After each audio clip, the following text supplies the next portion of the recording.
Hey guys, no scary videos today. Today we're doing two Thomas and Friends parodies. So we will do a scary video on Saturday. But yeah, anyways, let's get started. We're starting with Thomas and Friends Unwanted Passengers. So let's get this show on the road.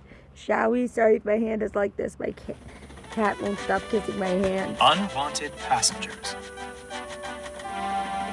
One morning, Douglas was taking goods along the branch line. Up ahead, he spotted Duck and his coaches on a siding. The passengers milled about beside the line, grumbling and fussing. Douglas was intrigued. "Oh, what are you doing, Duck?" he asked. "Oh, nothing to worry about," Duck stammered. "You'd best be off with..." He was interrupted by a commotion from within the coaches.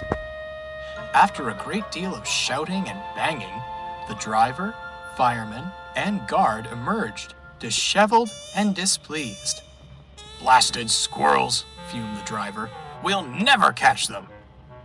Douglas was in hysterics. He chortled away, leaving Duck quite embarrassed.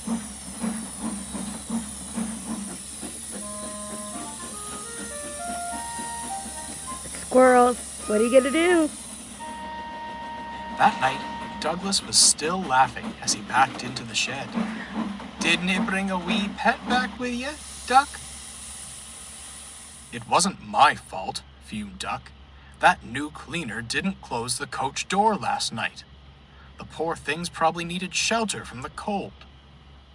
I only wish," he went on, blushing, "they'd had the courtesy to leave before my passengers got on." "A duck and his squirrels, Donny's quackaroo, and Oliver's toad," mused Douglas. "Oh, Guy, are we a branch line or a zoo?" The three engines glared at Douglas. "No pets for me, thank you," he boasted. "Take my advice, Duck. Leave young coaches for a wee while. No unexpected passengers with the goods." Duck, exhausted from the day's ordeal, decided not to retort and went to sleep instead. Over the next few days, Douglas goes through something was like that? insufferable. He joked constantly about furry I'm creatures serious. and little pets. "You won't see me delayed by that nonsense," he chortled. Yet your brother went through it, and now you're gonna go through it. I hope you go through One it. wet and dreary morning, he was delayed. Poor Oliver failed on the points outside the shed, trapping Douglas inside.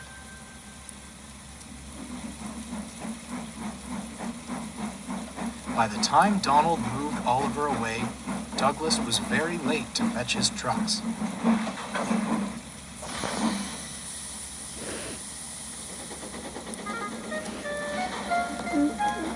"No tricks," he barked, fussing into the yard and giving them a shove. Above the usual grumble of the trucks, Douglas thought he heard something. It sounded like tiny voices. His driver began to check along the train. "Leave it," grumbled Douglas. "We're late enough as it is." The driver reluctantly jumped back into the cab, and Douglas bustled away. I think he's gonna have an unexpected passenger soon.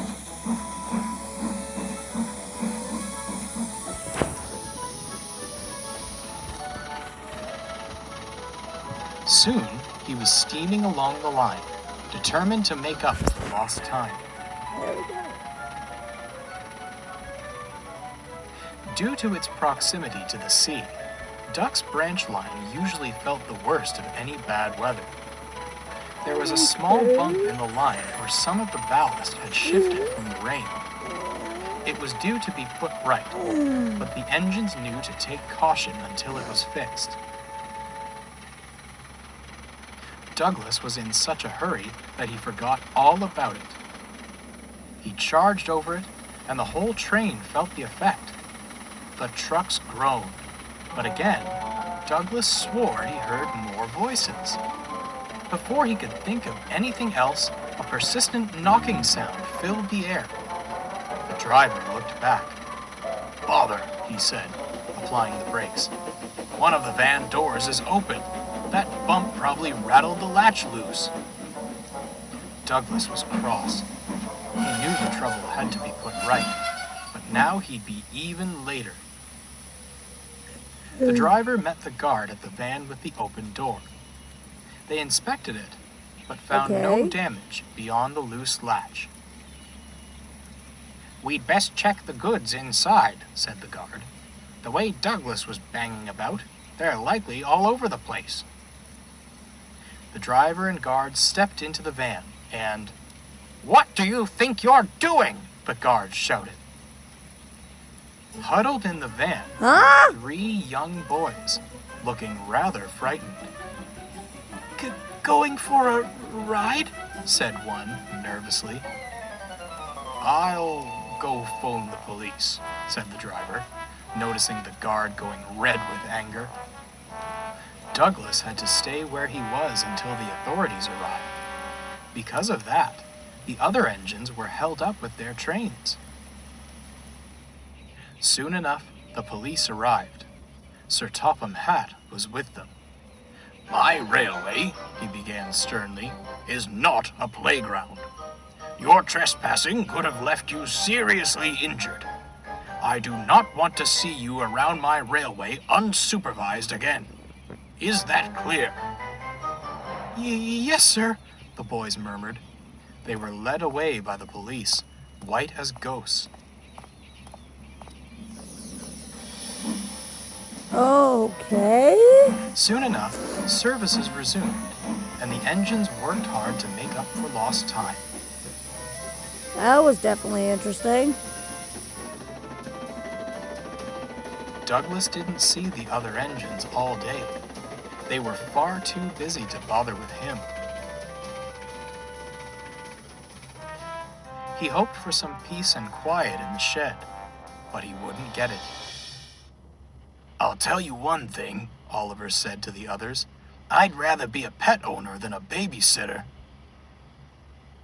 "Och, so much for no unexpected passengers on your trucks," laughed Donald. "Are we a branch line or a daycare?" "Never mind them, Douglas," soothed Duck. Douglas was about to apologize when Duck began to giggle. They're only kidding, after all. The shed erupted with howls of laughter. It was a great joke to the others, but Douglas thought they were being very silly indeed. Well, Douglas, you did do the same to them. That was interesting, that I'll say. This next one is called Duke and the Scouts, so let's go. Sir Robert Norby came to the sheds to see Duke. A party of scouts are to be camping on the grounds along the Scar Road, and they're to be dropped off at Crovansgate on Gordon's local train. Duke, Mr. Percival wants you to go and collect them since the other engines are busy. Stanley will take your passengers for you until you return. Yes, your grace, replied Duke happily. He was excited. He remembered taking scouts back on his day on the Mid-Sodor Railway. Ah, the Scouts, a wonderful way to teach children life skills through adventure and challenge. Knowing you, Duke, I think you will make an excellent scout leader, chuckled Sir Robert. Duke chuckled as well. He puffed away with his coaches and went straight to Crovansgate. He waited and waited for Gordon, but the big blue engine didn't come. Where is that Gordon? He huffed crossly. This would never suit his grace. At last, Gordon showed up. Tut, tut, tut, Gordon. You're late. It's these scout members, Gordon complained. They've been mucking around in one of my carriages, opening and closing doors while we're on the move, running up and down the corridors like a racehorse, and being a nuisance to the passengers in the other coaches, too. I remember scout members being civil and kind, not rowdy. I don't know what you're complaining about, Gordon. They look fine to me. Well, good luck, Duke, because these types of scouts would never suit your grace. Mark my words. and he puffed crossly away.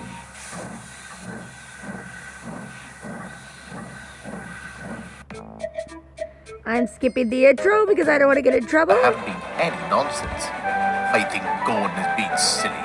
So far, there haven't been any shenanigans from these scouts.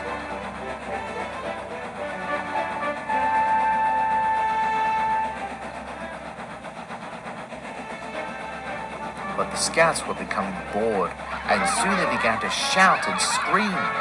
Duke was surprised. Hey now, what's with all the noise? Soon the scouts began to open the windows and slammed it down hard, as if it was a toy. The coach that was carrying them didn't like that at all. "Oh," she wailed. "Stop that, please!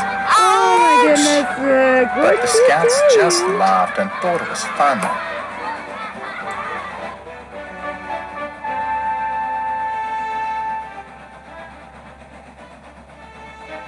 Another got her head out of the window and was waving her arm and making some funny noises. Nearby, a tree with hanging branches was dangling near the line. The Girl Scout was still having fun until the driver noticed the tree and the girl at the same time. He applied Duke's brakes just in time. I can't look. Then he walked towards the Girl Scout. "Now listen to me, young lady. You should keep your arms and legs inside the carriage at all times. There's a tree here with loose branches. If I hadn't stopped in time, you wouldn't be waving that arm of yours anymore." But the Girl Scout just giggled. "Where's the Scoutmaster?" fumed Duke.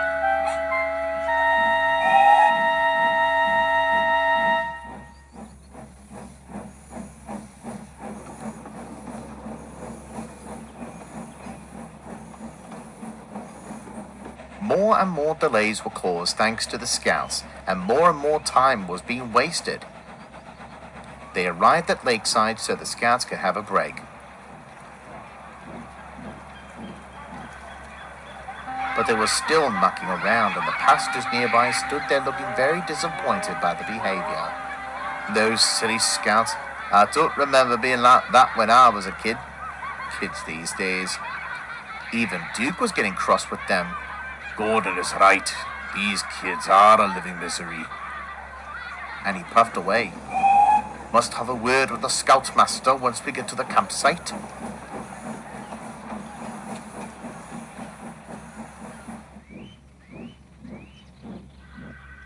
They arrived at the campsite, and soon the scouts and their leader made their way with the supplies. When they had placed their equipment, the scouts were starting to be a pain again. They ran around, hitting each other, tackling, and so on. The scout leader was trying to make them calm down, but to no avail. Eventually, they stopped. "Oh, what a pain," sighed the scout leader. "Would you like some help?" asked Duke. "No, thank you," replied the scout leader. "I can handle it." Duke sighed, and he made his way back to the castle.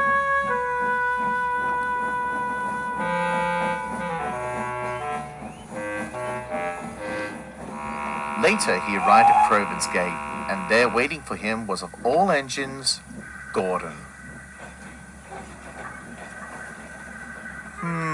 Feeling slow today, Duke?" he teased. "You were right about those scouts, Gordon. Sorry for doubting you earlier. I think the Scoutmaster might have leadership problems. I could tell he needs some help, but he doesn't want any. He said he could handle it himself." "Handle it? Pah!" huffed Gordon. "He needs all the help he could get with those kids." And he puffed away.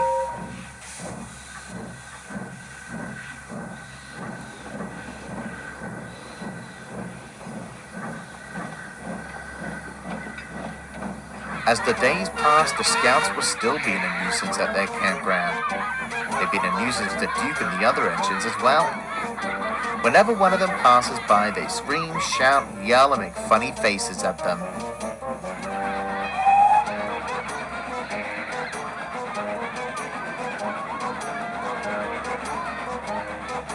"That would never suit his grace."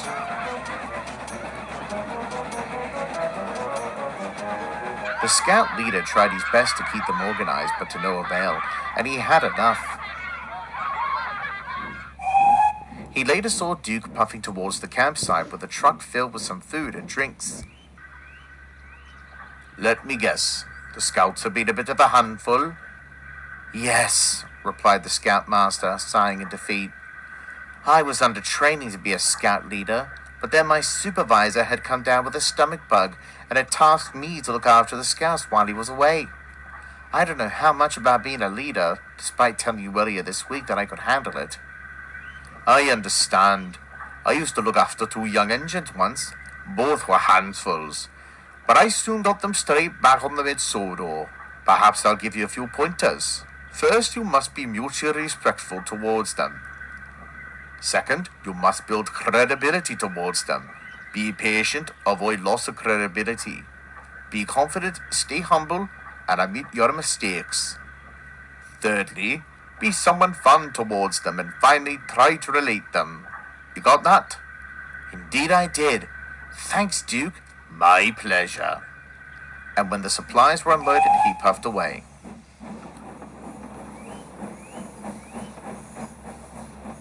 More days had passed, and Duke could see that the scout leader had been following Duke's lesson. The scouts were more respectful and not have been causing trouble towards anybody. It was the day before the scouts were to head for home, and at one of the stations, the scout leader was talking to Duke. He was planning to put his scouts to the test after his resurgence as a leader. The next day it was time for the scouts to head home. The scouts were waiting at the campsite with their scout leader for Duke. They were excited to be going home, and they were going to have a party at their local scout hall the next day. They could hear Duke coming.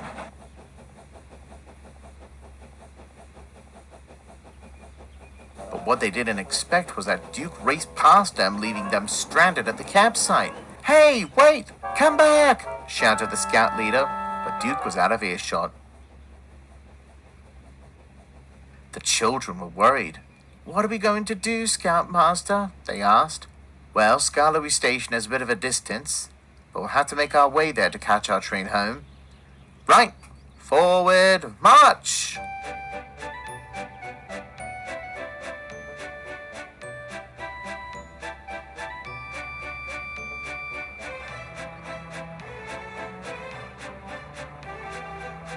Why the heck did Duke do that? That doesn't make sense.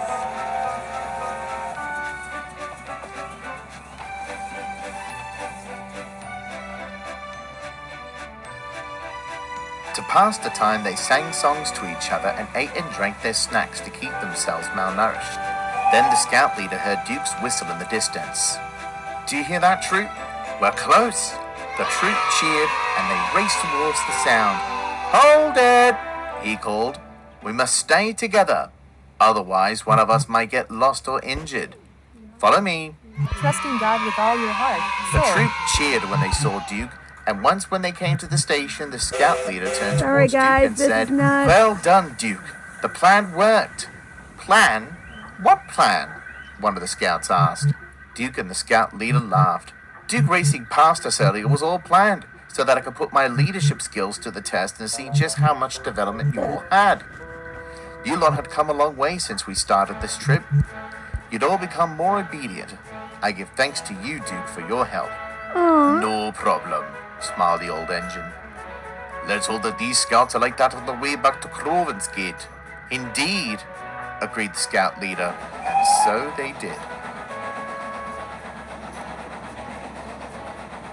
There wasn't any window banging or children hanging their arms out of their windows or any rambunctious behavior back to Croven's Gate.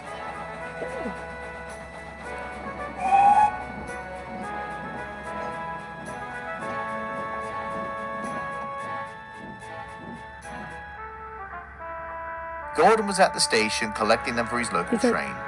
He was surprised to see how much the scouts had changed. All it takes is Hang good on, Chloe. leadership.